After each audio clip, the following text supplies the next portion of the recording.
उल गुलान का अंत नहीं होगा। उन्होंने क्यों कहा कि उल गुलान का अंत नहीं होगा?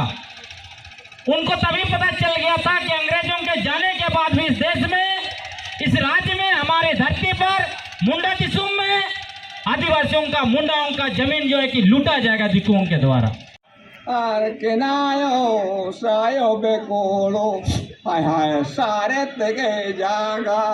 छोटा नागपुर काश्तकारी अधिनियम 1908 के 114वीं वर्षगांठ के अवसर पर आज खूंटी के कचहरी मैदान में CNT एक्ट स्मरण उल गुलान का आयोजन किया जा रहा है। आप देख पा रहे हैं इस कार्यक्रम में जिले भर से हजारों की संख्या में लोग यहां पर पहुंचे हुए हैं। इसी से आप समझ सकते हैं कि आदिवासियों का जल जंगल जमीन का आंदोलन कितना लंबा है। हम लोग अभी बात कर रहे थे, आप लगभग 2 घंटे से बैठे हुए हैं, उठे नहीं हैं, तस नमस नहीं हो रहे हैं। यह क्या संकेत देता है? यह संकेत देता है कि जिस तरह से धरती आबा ने कहा उल गुलान का अंत नहीं होगा। उन्होंने क्यों कहा कि उल गुलान का अंत नहीं होगा? उनको तभी पता चल गया था कि अंग्रेजों के जाने के बाद भी इस देश में, इस राज्य में, हमारे धरती पर, मुंडा दिसुम में आदिवासियों का, मुंडाओं का जमीन जो है कि लूटा जाएगा दिकुओं के द्वारा। इसीलिए उन्होंने कहा उल गुलान का अंत नहीं होगा।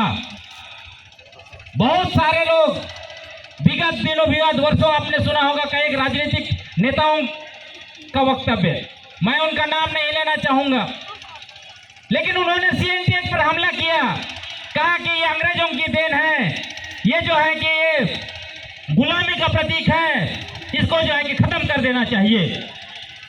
विगत सरकार ने CNT और SPT कानून को संशोधन करते हुए पूंजीपतियों के लिए यहाँ पे रास्ता साफ किया। उन सारे लोगों को हम लोग बता देना चाहते हैं, इस आयोजन के द्वारा, इस मंच के द्वारा बता देना चाहते हैं, CNT एक्ट सिर्फ कोई कागज का टुकड़ा नहीं है। CNT एक्ट हमारे पूर्वजों का खून से लिखा हुआ कागज है, वो धरोहर है जिसको हम लोग 1 इंच इधर से उधर होने नहीं देंगे। इन लोगों ने CNT एक्ट का संशोधन किया। पूरा कचहरी मैदान जो है भरा पड़ा हुआ है। देखिए हर ओर इतना धूप भी है, हालांकि ठंडी का दिन है, लेकिन आज जो है धूप काफ़ी तेज लग रहा है। और यहाँ इस धूप में भी लोग जो है अपने अधिकार को बनाए रखने के लिए, अपने अधिकार पर किसी प्रकार का कोई चोट न पहुँचे, इसको बनाए रखने के लिए देखिए किस प्रकार से धूप में भी डटे हुए हैं। तो आज जो है लागू होने से क्या होगा, CNT एक्ट हमारा जो है CNT एक्ट का वर्षगांठ मनाया जा रहा है। आप देख पा रहे हैं दूर दूर तक इस तरफ भी पेड़ों के नीचे लोग बैठे हैं। जहां तक आप देख पाएंगे कचहरी मैदान में हर तरफ जो है लोग भरे हुए हैं, दूर दूर से पूरे जिले भर से गाड़ियों में भर भर के आए हैं। चाहे आप इस तरफ भी देख पा रहे हैं, बस हो चाहे छोटी गाड़ियां हो, जो सभी गाड़ियों को भी यहाँ कचहरी मैदान प्रांगण में देख पा रहे होंगे आप। और इसके अलावा कचहरी मैदान से दूर जो है बाहर भी रखा गया है, और इस तरफ जो है स्टेज है। हाय हाय सारे तेगे जागा अरकेनायो सायो बेकोलो मिसी कुआ नांगे नगे कापी तेगे। CNT एक्ट जो है उसका आज 114 साल पूरा हो रहा है। इसी से यह समझना चाहिए कि ज़मीन को बचाने की लड़ाई आदिवासियों की कितनी लंबी है। और पूरा झारखंड के संदर्भ में बोलें तो यह पिछले 300 साल का लड़ाई है। आदिवासी हमेशा दावा करते रहे कि ये ज़मीन हमारा, इलाका हमारा है और यहाँ का प्राकृतिक संसाधन जो है वो हमारा है, सिर्फ उस पर हमें मालिकाना हक मिलने चाहिए। लेकिन उसी के विपरीत अब देखिएगा कि बहुत समय में राजनीतिक दल CNT एक्ट पर निरंतर हमला करते रहे। ये कहते रहे कि ये अंग्रेज़ों की देन है, ये गुलामी का प्रतीक है, इसको ख़त्म कर देना चाहिए। लेकिन वैसे लोगों को हम लोग बताना चाहते हैं कि CNT एक्ट जो है वो एक कोई कागज़ का टुकड़ा नहीं है, ये हमारे पूर्वजों के खून से लिखा हुआ कागज़ है, ये हमारा धरोहर है। इसको आप किसी भी कीमत पर हटा नहीं सकते, क्योंकि विगत रघुवर दास सरकार जिस तरह से संशोधन करने की कोशिश की तो उसका असर हुआ, उन्होंने खुद ही देख लिया कि उसके बाद उन्होंने जितना भी कोशिश किया धर्म के नाम पर आपस में बांटने के लिए, लेकिन उनकी सरकार चली गई।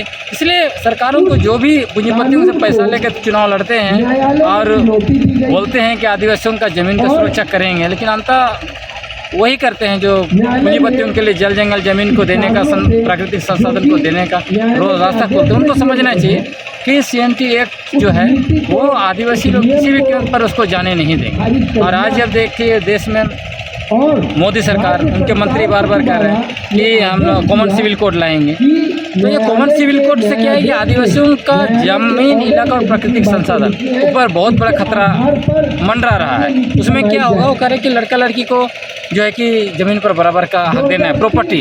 हम लोग प्रॉपर्टी नहीं बोलते, ज़मीन को हमारे पूर्वजों का धरोहर इसलिए हम लोग धरोहर बोलते हैं, आप प्रॉपर्टी बोल रहे हैं। हमारे समाज में लड़का लड़की में कोई भेदभाव नहीं है।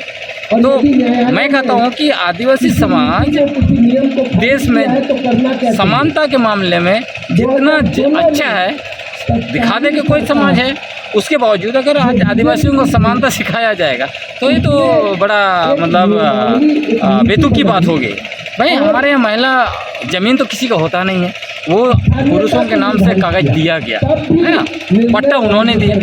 और आज कह रहे हैं कि महिलाओं को अधिकार नहीं है। सबको अधिकार है, महिला को, बच्चा को, पुरुष को, सबको ज़मीन पर अधिकार है, इसलिए उसको सम्मान करना चाहिए। तो आज का कुल मिलाकर ये है कि हमारा मूल लड़ाई जो 300 साल से चल रहा है जल जंगल ज़मीन का, वो कभी नहीं ख़त्म होगा। हम अपना ज़मीन को, अपना इलाका को, अपना प्राकृतिक संसाधन को बचाने के लिए अपना एक एक खून का कतरा देने के लिए तैयार है। इसलिए सारा भीड़ जो है, आप देखिए कितना समय से बैठी हुई है, वो वही बताना चाहता है कि हमारे लिए सब कुछ ज़मीन है। और लोगों को हम संदेश भेजते हैं, पहले हमारे लिए ज़मीन, हमारे लिए माटी, क्योंकि कोई पॉलिटिकल पार्टी हमारा माटी नहीं बचाए। आज तक क्या हुआ है, हम लोगों को धर्म के नाम से बांटा, आदिवासियों को पार्टियों के नाम से बांटा, समुदाय के नाम से बांटा और ज़मीन लूटते गए। आज देखिए CNT एक्ट क्या बोलते हैं, आदिवासियों का ज़मीन गैर आदिवासी नहीं ले सकते। रांची देख लीजिए उदाहरण के लिए, खूंटी देख लीजिए, ये सारे मुंडाओं के इलाके हैं। वहाँ पे कैसे जो है कि फिर बाहर के लोग आके भर गए हैं। आज आदिवासी का जनसंख्या कम हो गया है। आज देखिए अनुसूचित क्षेत्र है, अनुसूचित का मतलब ये ऐतिहासिक रूप से आदिवासियों का है, लेकिन रांची में आप देखिए MP का सीट जनरल। भाई जब अनुसूचित क्षेत्र है तो ये जनरल MP का कैसी सीट हो गया। जमशेदपुर देख लीजिए, अनुसूचित क्षेत्र है, वहाँ MP का सीट जनरल है। तो धीरे धीरे ज़मीन, हमारा राजनीतिक ताकत, सारे चीज़ों को लोग लूट रहे हैं। इसीलिए ये आक्रोश निरंतर आदिवासियों के बीच बढ़ता है।